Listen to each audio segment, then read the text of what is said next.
Hello everyone, welcome to our YouTube channel. तो इस video के अंदर आज हम डिस्कस करेंगे बीएड फर्स्ट ईयर के फाइल्स के रिगार्डिंग, यानी कि आपके प्रैक्टिकल्स के रिगार्डिंग बातें करेंगे आज हम, जिसके अंदर हम आपके चारों फाइल्स को कवर करेंगे।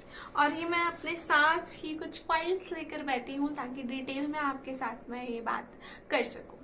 देखो, फर्स्ट ईयर की प्रैक्टिकल्स में कौन कौन सी फाइल्स होती हैं अभी तक आपको पता ही होगा, क्योंकि आपके प्रैक्टिकल्स आ गए हैं तो फाइल्स आप लोगों ने बना ही ली होंगी। तो मैं सबसे पहले फाइल की बात करती हूँ, सबसे मोस्ट इम्पॉर्टेंट फाइल, जो कि है अंडरस्टैंडिंग द सेल्फ।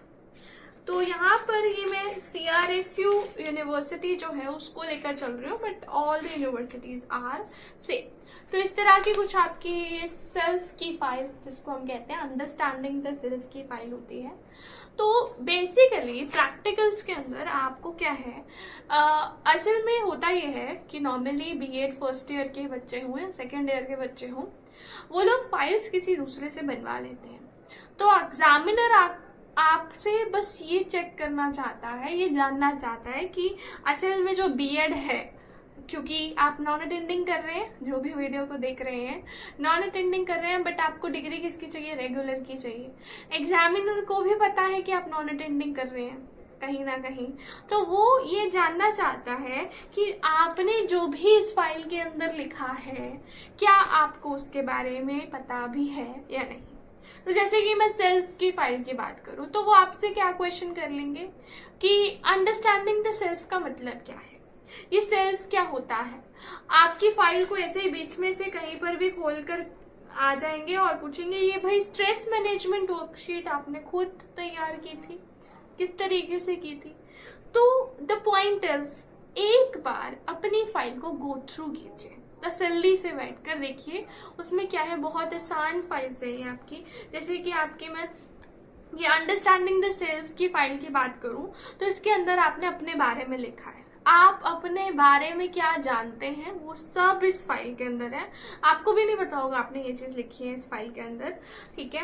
तो इसके अंदर सेल्फ कंसेप्ट है। सेल्फ कंसेप्ट होता है कि आप अपने बारे में क्या बिलीफ रखते हैं। अब जैसे आपका प्रैक्टिकल होने वाला है ना, तो आपको कितना खुद के ऊपर विश्वास है कि आप प्रैक्टिकल बहुत अच्छे से देने वाले हैं, तो दैट इज सेल्फ। आप सेल्फ को, पास्ट सेल्फ को, प्रेजेंट सेल्फ को, अपने खुद के स्कीमास को, जो आपने अपने मन गढ़ंत कहानियां बना ली अपने माइंड में अपने रिगार्डिंग कि मैं ये चीज कर सकता हूँ, मैं ये चीज नहीं कर सकता, या मैं ये चीज कर सकती हूँ या मैं ये चीज नहीं कर सकती हूँ।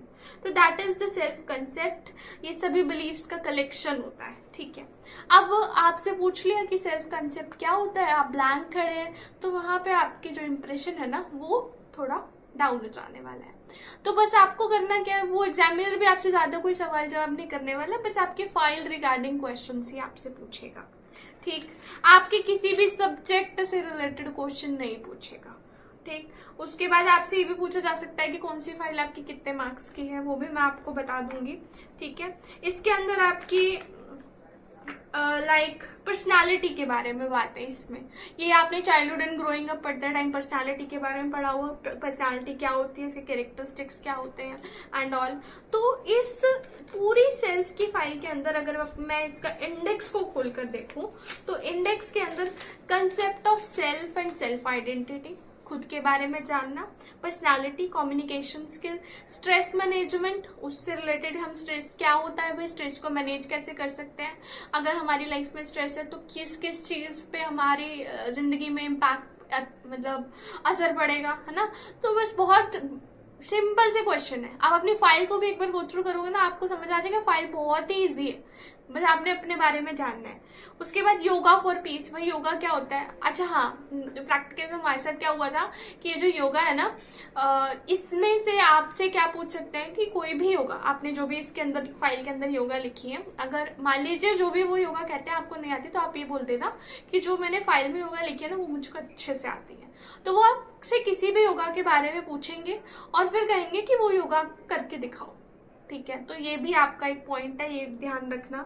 उसके बाद सोशल इंटरेक्शन क्या होता है, तो जो आपका फाइल का इंडेक्स है, अगर कोई टॉपिक में आपको डाउट लग रहा है तो फाइल खोलो, इंडेक्स से आप अपनी फाइल के कंटेंट में जाओ और देखो कि आपने उसके अंदर क्या लिखा है, क्योंकि वो जानना बहुत जरूरी है अगर आप प्रैक्टिकल देने के लिए जा रहे हैं। इसका पार्ट 2 आता है जिसमें self concept, self esteem, locus of control क्या होता है, उसके बाद आपकी एंगर डायरी, ऑटोबायोग्राफी कैसे सेल्फ की बनाई जाती है, किसी बुक का रिव्यू कैसे क्रिएट कर जाता है, मूवी का रिव्यू कैसे है, ये सब आपने इस फाइल के अंदर चिट्ठा लिखा हुआ है, बस आपको पता नहीं है कि आपने क्या लिखा है।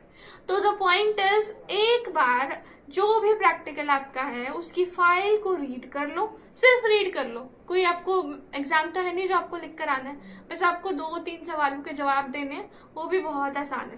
तो एक बार रीड कर लो, आपका काम हो जाएगा।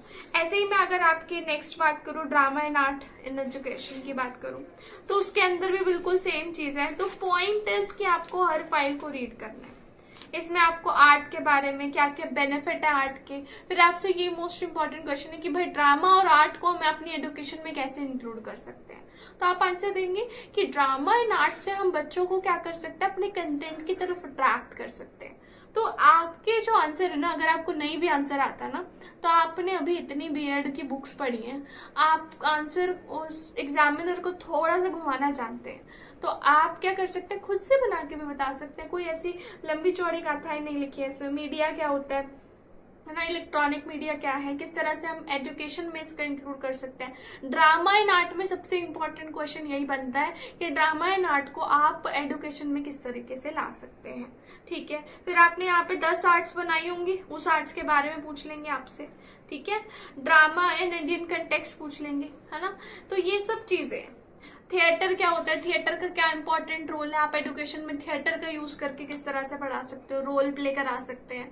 तो आपको ये सब चीजें डिटेल में बतानी है। फिर आती है रीडिंग रिफ्लेक्टिंग की बुक, है ना। इसमें आपसे पूछ लेंगे भाई रीडिंग स्किल्स क्या होते हैं, रिफ्लेक्टिंग मतलब क्या होता है, रीडिंग स्किल्स क्यों जरूरी है बच्चे की लाइफ में, क्योंकि आप टीचर बनने जा रहे हैं। जब तक आपको ही अपनी 4 फाइल का इंपॉर्टेंस नहीं पता, तो आप उसको बच्चों के साथ डिस्कस कैसे करेंगे, किसकी तरह बच्चों के अंदर वो चीजें लेकर आएंगे। ठीक है, तो रीडिंग रिफ्लेक्टिंग के अंदर क्या आते हैं, एक्वाइजेशन ऑफ रीडिंग स्किल, कि रीडिंग स्किल को किस तरह से हम डेवलप कर सकते हैं। उसके बाद कॉम्प्रिहेंशन क्या होता है, बहुत सारी बुक्स को रीड करना क्यों जरूरी है आखिर। रिफ्लेक्टिव रीडिंग क्या होता है, स्कैनिंग क्या होता है, स्कीमिंग क्या होता है, ये बड़े इंपॉर्टेंट क्वेश्चन है, स्कीमिंग और स्कैनिंग। ठीक है, अब ये क्यों जरूरी है। अब स्कीमिंग स्कैनिंग मतलब असल आई मूवमेंट क्या होता है, किस तरह से हम बच्चों को ये चीजें सिखा सकते हैं। तो ये आपका रीडिंग रिफ्लेक्टिंग के अंदर है। और मैं आपको बता रही हूँ कि रीडिंग रिफ्लेक्टिंग की फाइल हो, ड्रामा आर्ट की हो, आईसीटी तो बहुत ही ईजी फाइल है। ठीक है, इन सभी फाइल्स में एक बार आप क्या कर लो, बस अपनी फाइल को देख लो से मतलब रीड कर लो कि आपकी फाइल में क्या लिखा है, और उसके रिगार्डिंग ही क्वेश्चन सबसे इंपॉर्टेंट है। जो फाइल का नाम है ना, उससे रिलेटेड। ड्रामा एंड आर्ट है तो भाई ड्रामा आर्ट का क्या रोल है एजुकेशन में। रीडिंग रिफ्लेक्टिंग है तो रीडिंग रिफ्लेक्टिंग क्या होता है, स्कीमिंग स्कैनिंग जरूर समझ लेना क्या होता है। ठीक है, उसके बाद ये सब चीजें आपकी एजुकेशन में, मतलब आप बच्चों को पढ़ाने में किस तरह से ला सकते हैं। ठीक है, रीडिंग क्यों इंपॉर्टेंट है भाई, हर सब्जेक्ट रीडिंग से कनेक्टेड। आप जवाब देंगे because all the subjects are interconnected and all the subjects depend on reading. If a child is good in reading तो वो हर सब्जेक्ट को जान पाएगा। तो मतलब आपने अपना आंसर इस तरीके से प्रेजेंट करना है। आप कॉन्फिडेंस लेवल जो है ना, वो आपको बहुत अच्छा होना चाहिए। ठीक है, कॉन्फिडेंस लेवल अगर आपका अच्छा है, आप अपने आंसर को प्रेजेंट करना जानते हो, तो थोड़ा बहुत ऑल्टरेशन आपके आंसर में चल जाएगा। क्लियर। उसके बाद हम बात करते हैं आईसीटी की। आईसीटी में आपके इंफॉर्मेशन एंड कम्युनिकेशन टेक्नोलॉजी, यानी कि आपके कंप्यूटर से रिलेटेड चीजें होंगी, जैसे बेसिक आपको पावर पॉइंट, एमएस एक्सेल और आपके वर्ड है, ये सब चीजें आपको पता होनी चाहिए। कंप्यूटर की इनपुट आउटपुट डिवाइस, जो कि बचपन से 5th-6th स्टैंडर्ड से हम सब पढ़ते आ रहे हैं। और आप ये देखेंगे, आपसे वो पूछ लेंगे भाई एक्सेल का आपकी टीचिंग में क्या इंपॉर्टेंट रोल है, तो आप कहेंगे कि हम डाटा स्टोर करके रख सकते हैं, बच्चों के मार्क्स का रिकॉर्ड रख सकते हैं, हर चीज का रिकॉर्ड हम एक्सेल के अंदर रख सकते हैं। फिर वर्ड का क्या इंपॉर्टेंट रोल है, भाई हम टेस्ट बना सकते हैं। पावर पॉइंट का क्या रोल है, हम बच्चों को पढ़ाने के लिए प्रेजेंटेशंस तैयार कर सकते हैं। तो पूछेंगे पावर पॉइंट कैसे ओपन कर सकते हो, अगर आपको नई फाइल क्रिएट करनी है तो आप पावर पॉइंट में क्या करेंगे। तो इस तरह के कुछ सवाल होंगे, और इतना समय नहीं होता कि सभी बच्चों से ढेरों सवाल पूछे जाएं, तो आपसे 2 या 3 सवाल पूछे जाएंगे या क्वेश्चन पूछे जाएंगे। तो आपको बस पता होना चाहिए कि आपकी फाइल में क्या लिखा है, कि क्या होता है कि फाइल को इस तरह से ओपन करके जो पेज खुल गया ना, बस उसने वही पूछ लेना है। तो समझ लीजिए कि आपको अपनी फाइल में क्या लिखा है ये पता होना चाहिए, इससे ज्यादा और इससे कम नहीं चलेगा। क्लियर?